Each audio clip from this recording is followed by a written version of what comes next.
Good morning students. आज हम कवि ऋतुराज द्वारा रचित कविता कन्यादान के विषय में पढ़ेंगे।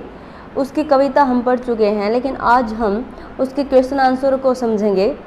इससे पहले क्या होता था बेटा कि मैं क्वेश्चन आंसर के साथ मैटर नहीं देती थी, आपको केवल समझाती थी। लेकिन बच्चों की डिमांड है कि क्वेश्चन के साथ साथ उसका मैटर भी हमें देखने को मिले, तो आज मैं विद मैटर आपको समझा रही हूँ। लेकिन इससे पहले अगर आप मेरे चैनल पे न्यू हैं तो मेरे चैनल को सब्सक्राइब कर लीजिए। अगर पुराने हैं तो बेल आइकन को प्रेस कर लीजिए, ताकि जो भी नई वीडियो है वो आप तक पहुँच सके। फर्स्ट क्वेश्चन है हमारा, आपके विचार से माँ ने ऐसा क्यों कहा कि लड़की होना पर लड़की जैसी मत दिखाई देना। इससे पहले मैं बता दूं बेटा, ये जो कविता है कन्यादान कविता बहुत ही इम्पोर्टेंट कविता है। इस कविता से संबंधित पहरा आ सकता है, उसकी व्याख्या आ सकती है, पहरे में से क्वेश्चन छाड़ने आ सकते हैं। और ये जो क्वेश्चन है ये बहुत ही इम्पोर्टेंट क्वेश्चन है। इसमें से आपको 4-5 नंबर के क्वेश्चन जरूर मिल जाएंगे। तो इस कविता को अच्छे से आपको याद करना है, क्वेश्चनों को अच्छे से समझना है। और क्वेश्चनों को आपने रटना नहीं है, बल्कि उनको समझना है। मैं एक कहानी के तरह आपको इनको समझाऊंगी, आपको समझ में आ जाएंगे। जब भी आपके पास टाइम हो, सुबह, दिन में, रात को, तो एक बार सुन जरूर ले, ताकि आपको ये याद हो जाए, आपको रटने की आवश्यकता नहीं पड़ेगी।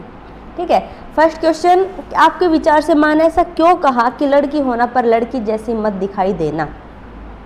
माँ के जो ये शब्द हैं, इन शब्दों में लाक्षणिकता विद्यमान है, अर्थात एक सीख छिपी हुई है कि माँ कहती है कि लड़की होना पर लड़की होने का जो तात्पर्य है उसमें एक गूढ़ रहस्य छुपा हुआ है कि जो लड़की होती है वो कोमल, सुंदर, शालीन और सहनशीलता, ममता आदि के गुण उसके अंदर विद्यमान होते हैं।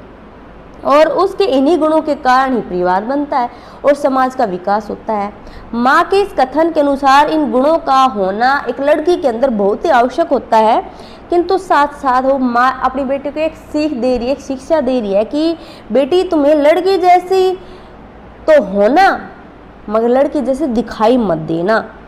इसका क्या तात्पर्य है कि जो हमारा जो समाज है, समाज की जो स्थिति है, वो स्थिति बड़ी ही हमारे लिए हानिकार है। क्योंकि जो समाज है एक नारी का हमेशा ही शोषण करता आया हुआ है और उसके साथ अन्याय होता चला आ रहा है।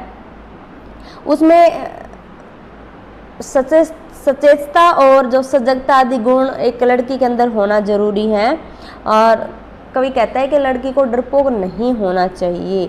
जहाँ उसके मन में कोमलता होती है, माधुर्य होती है, ममता होती है, वहीं उसके अंदर अन्याय और शोषण का विरोध करने की भी एक भावना या एक साहस होना अनिवार्य है। कि लड़की तो केवल लड़की बन के नहीं रहना, उसके अंदर ऐसे भी गुण विद्यमान होने चाहिए ताकि उसके खिलाफ कोई अत्याचार कर रहा है, उसके साथ कोई अन्याय कर रहा है, तो वो उसकी आवाज़ उठा सके, उसका विरोध कर सके।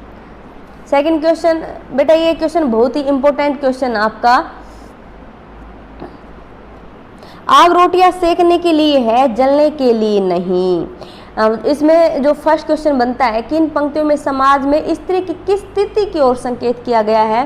तो इन पंक्तियों में कवि ने समाज में एक जो विवाहित नारी है उसकी दशा की ओर संकेत किया, उसके बारे में बताया है कि आज जो हमारा समाज है उस समाज में दहेज प्रथा और सामाजिक बंधनों की आग में जो भवें होती हैं बहुत ही तेजी से उसमें अपने आप को झोंक रही है, यूँ कहें तेजी से वो निगलती जा रही हैं सामाजिक बंधनों में। आज वर पक्ष के लोग कन्या पक्ष से बहुत अच्छे मतलब दहेज मांगते हैं, एक अच्छी पढ़ी लिखी सुंदर कन्या मांगते हैं, और इनके साथ साथ वो बहुत सारा दहेज भी मांगते हैं कि लड़की जब भी उनके घर आए तो बहुत सारा वो दहेज लेकर आए।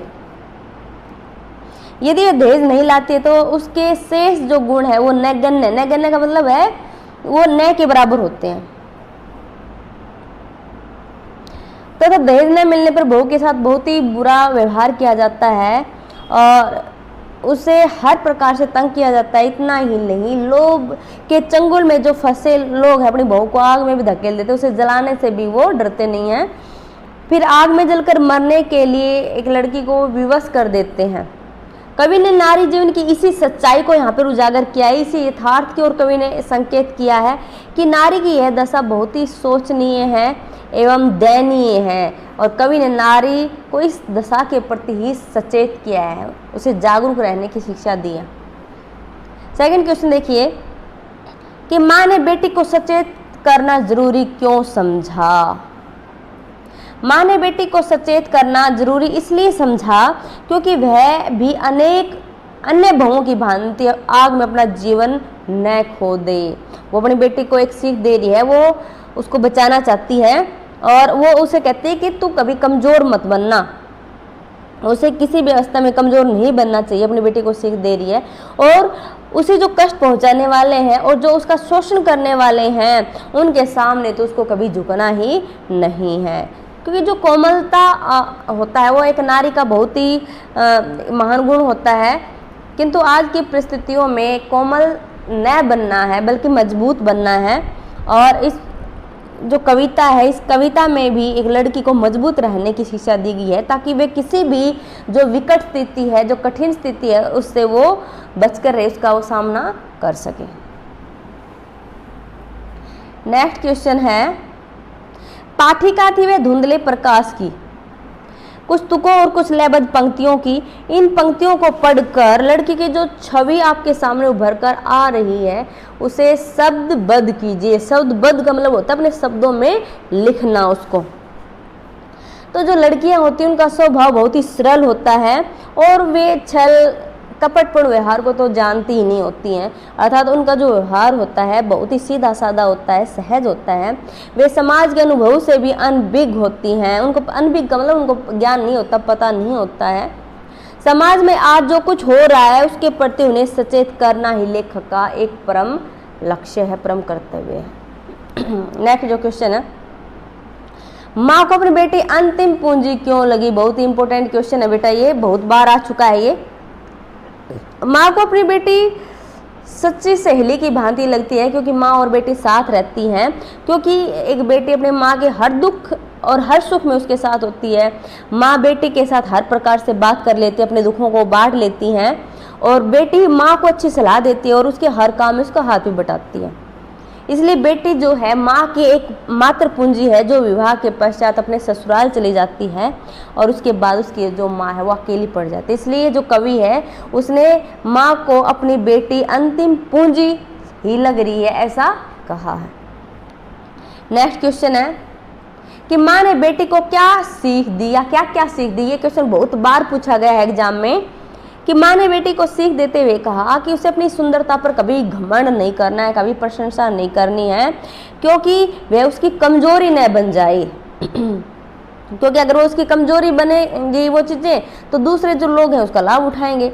माँ ने उसे यह भी शिक्षा दी है कि उसे घर के सब काम करने चाहिए, दूसरों को सहयोग भी देना चाहिए, किंतु अत्याचार सहन नहीं करना चाहिए।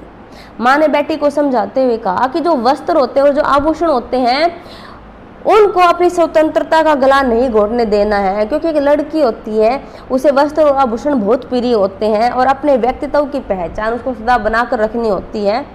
कभी भी अपनी सरलता और भोलेपन को इस तरह प्रकट नहीं करना चाहिए कि जो दूसरे जो लोग हैं उसका गलत ढंग से लाभ उठाएं। तो स्टूडेंट ये आपके क्वेश्चन हो गए, बहुत इंपॉर्टेंट कविता है, इसको अच्छे से याद कीजिए। थैंक्स। मेरे चैनल को लाइक कीजिए, सब्सक्राइब कीजिए और कमेंट्स कीजिए।